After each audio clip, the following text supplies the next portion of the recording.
Hi, my name is Anita Foster. I'm the Library Media Specialist at Autry Middle School in Kennesaw, Georgia, and today we are going to learn about blackout poetry. I love blackout poetry. I enjoy drawing and I enjoy doodling and I enjoy all that stuff, but there's a couple of things I need to tell you first. So when I do blackout poetry, I make sure that I'm not using a book that somebody's going to want to read.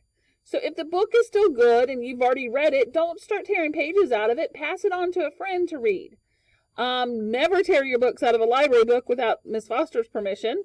And if you need pages that you want to doodle in or do blackout poetry in, come see me. I have a lot of books that have been removed from our circulation for one reason or another. For example, this book right here, The Selection, is one of our most popular titles. But it's a paperback and they fall apart really easy. So I have been using pages out of The Selection for a couple of months now and using them for some art. For example, I call them my Daily Doodles. I like to doodle and I like to draw. I especially like to draw trees. So I have been doing these. I've been doing like one a day just to, when I start to get stressed, I doodle. And you can see I've been stressed a lot lately, I guess.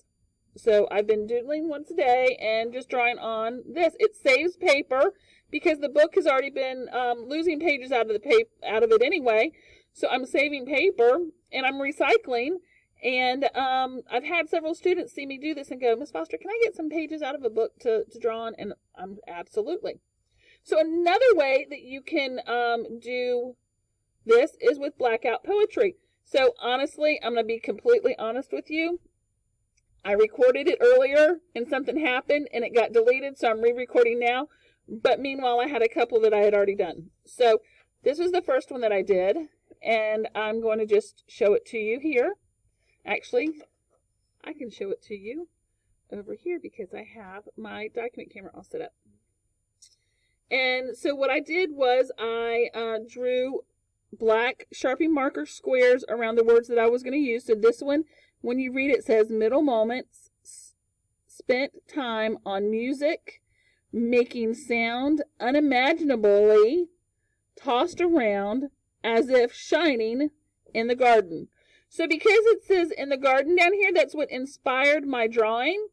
So I drew a tree and I did the sky and I did a few flowers and the grass. So I drew a garden for this one. My next one that I did this morning when I thought I was recording and it did not record was this one. And this looks more like blackout poetry because blackout poetry you draw over it and actually the color was supposed to be black, but it ended up being green. I don't know why. But this one says, something serious. I need your opinion. I'm not sure if it's going to work. We never talk. Now, I want you to notice something here, and I mentioned this when I was recording earlier that I thought it was working and it didn't, is the we've never talked. I didn't want it to say that. I wanted it to say we never talk. So I just put my square around the part of the word that I wanted to use and then blacked out the rest of it. Now, because this talks about how we never talk, I kind of drew someone biting their lip.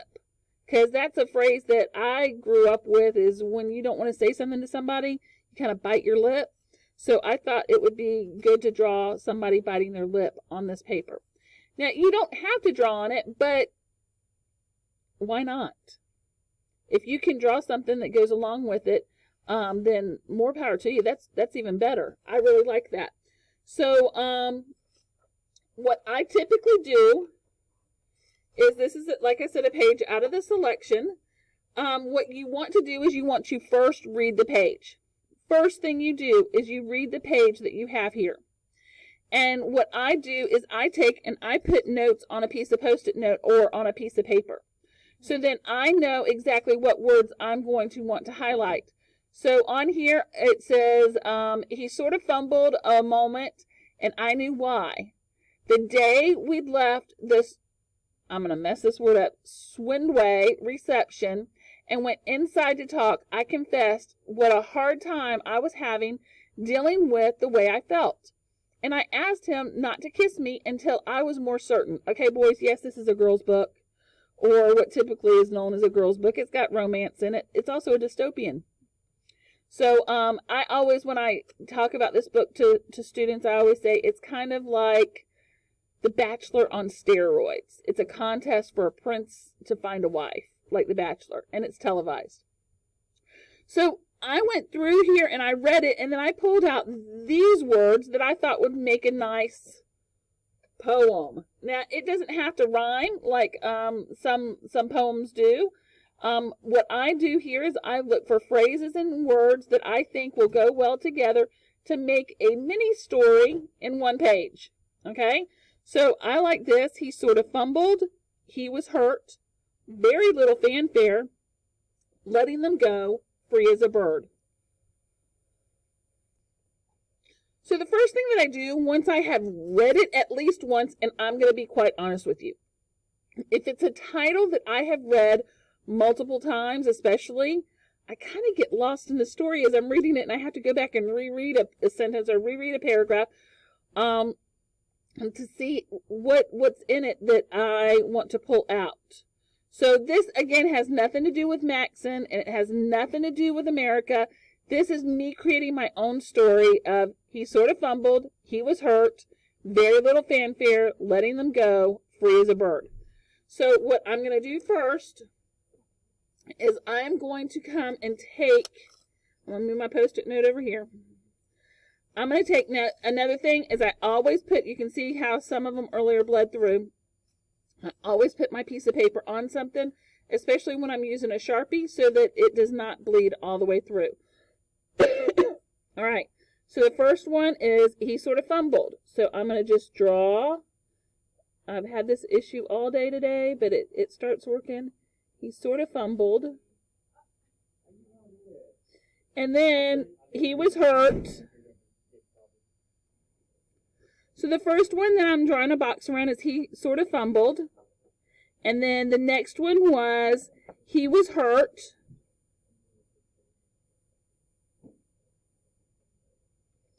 Then very little fanfare.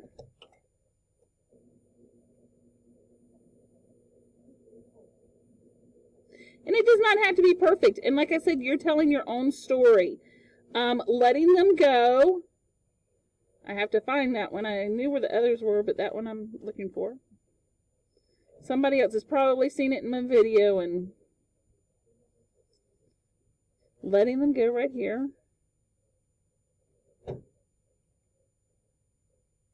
And then free as a bird, I believe, is down here somewhere. Free as a bird.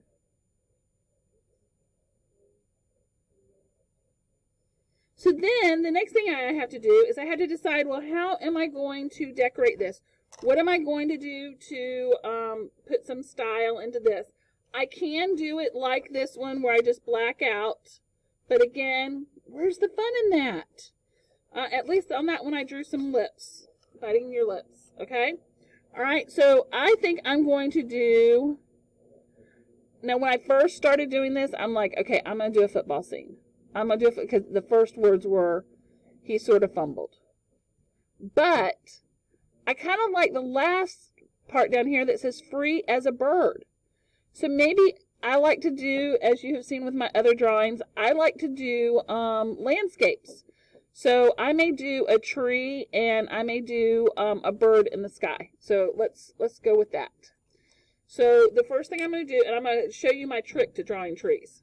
Because it's, if Miss Foster can do it, anyone can do it. And you can do it however you want to. It's so easy. So I'm going to do it right here. And I'm going to just start over here in the corner. And all I do is I just do squiggles. And first, I'm going to just do the outline of the tree that I wanted.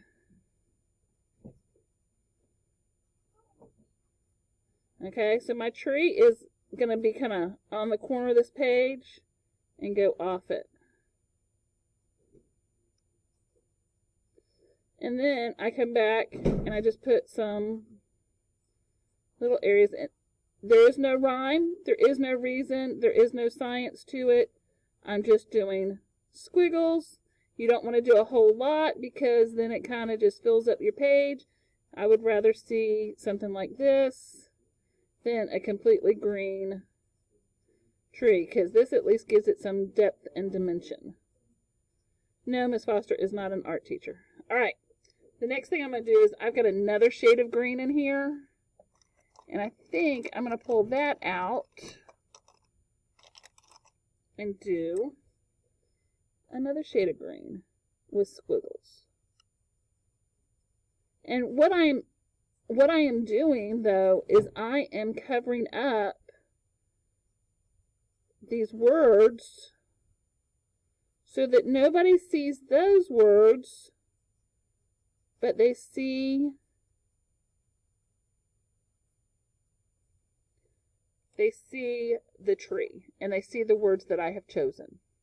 Okay, so the next thing I'm going to do is some brown. And I'm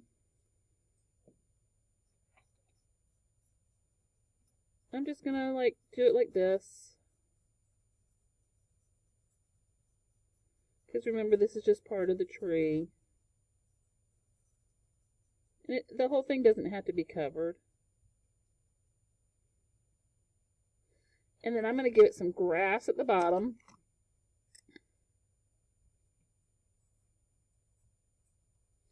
Although sometimes it's hard for grass to grow underneath a tree. But in my trees, there's always grass. Because you know why? It covers up the bottom down here. Let me move it up so you can see it. Covers up the bottom down here that wasn't quite right. So I just did some squiggles down there. And now I'm going to do some birds.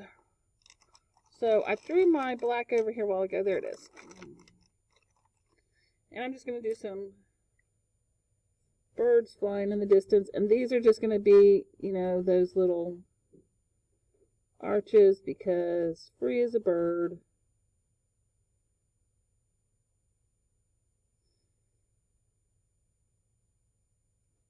And a bird probably wants another bird to fly with it. So there we go. There's my birds. But you know what, Miss Foster? You got a lot of stuff still there with the words. So we're going to give it some sky. And I believe I have a blue over here somewhere. Because I think, yep, there it is. And now here I'm just going to go over the words to give it a blue sky. I'm not going to go too close to my birds or my boxes. If I had a lighter blue, that might be better, but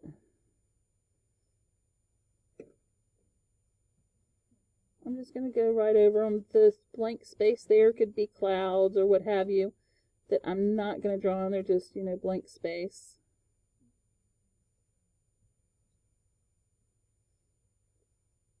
And then the last thing that I'm going to do is I am going to sign it. I always sign it, but I always sign it and I date it the month and the year. Okay? So I can throw this away now. And this is my poem. He sort of fumbled.